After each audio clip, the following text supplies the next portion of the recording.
welcome to Renette's Ministries. With this terrible storm that has just hit Florida, it made me think about storms in our own lives. When I listened to Governor DeSantis, it was prominent to me and it came to my mind that all the things that they did to prevent, well, they can't prevent the storm. They know the storm was coming. They don't know exactly. They had a more or less an idea where it would strike. They more or less had the timing. But they knew the storm was coming. All the preparations for that storm was done before the storm hit them. People went to the shops to get wood to cover their windows and their doors. They went and got extra food, extra fuel, everything that they need to sit through the storm. And that made me think about our lives.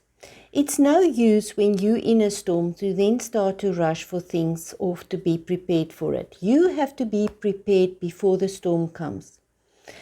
DeSantis said that they were already prepared for the storm years ago. After the last storm, they already see what worked, what didn't work, where did they fail. And on what they learned from that experience, they then would make sure that when the next storm come, whenever that is, that they would immediately go into their plan, which is already worked out. Everybody knows what they have to do when it happens. Now, you don't know how bad it's going to be.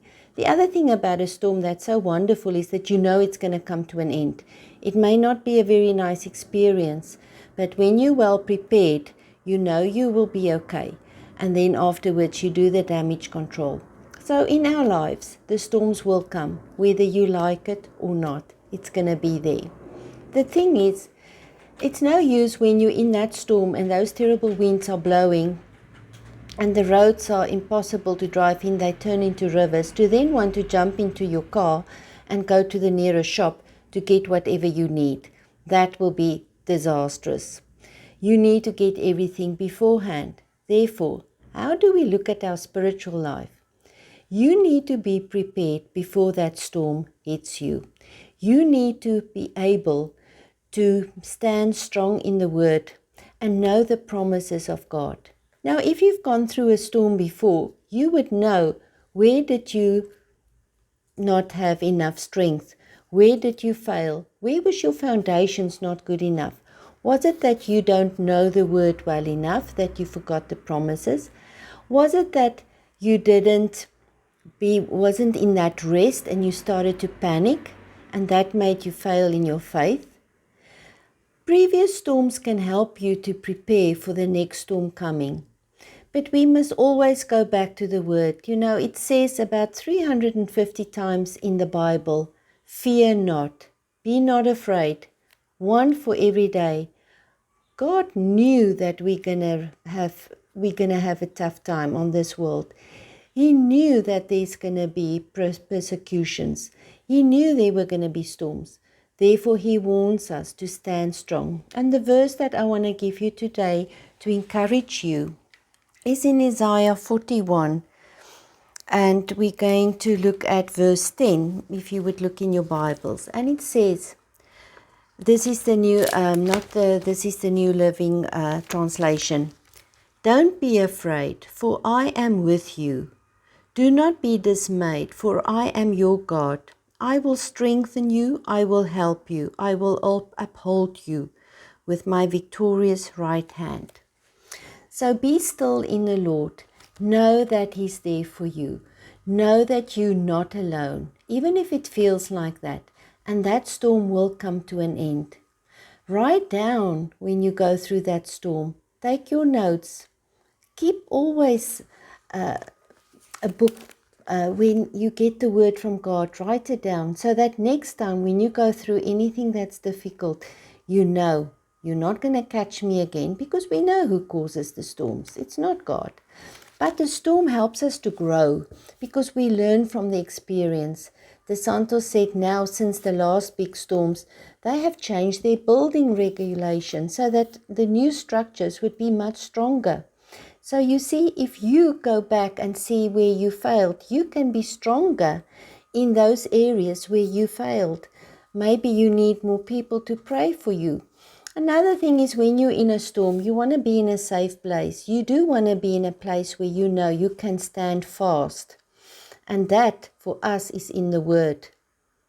That is for us to have our Bibles and say, okay, it's not about my feelings, it's not about my emotions. Because if you're going to look with your eyes at that situation, the circumstances, you are going to go into fear.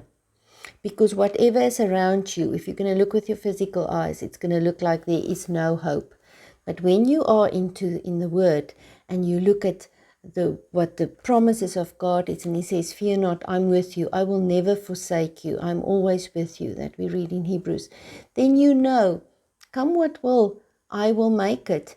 And we know the end. If you know you're going to survive a storm, if you know you're going to be victorious, there's nothing to be worried about. Storms are not comfortable, and they often take you out of your place of comfort where you think you're okay, you think you're doing what you should do. But we need to sometimes look a little bit deep and say, am I really as much in the Word as I should? Am I really focused on the Lord as I should? And if the answer is no, then you know you've got to do a little bit of extra work so that when the next storm comes, you will be much victorious and you'll think, now that went well. God was with me, and it will get easier and easier.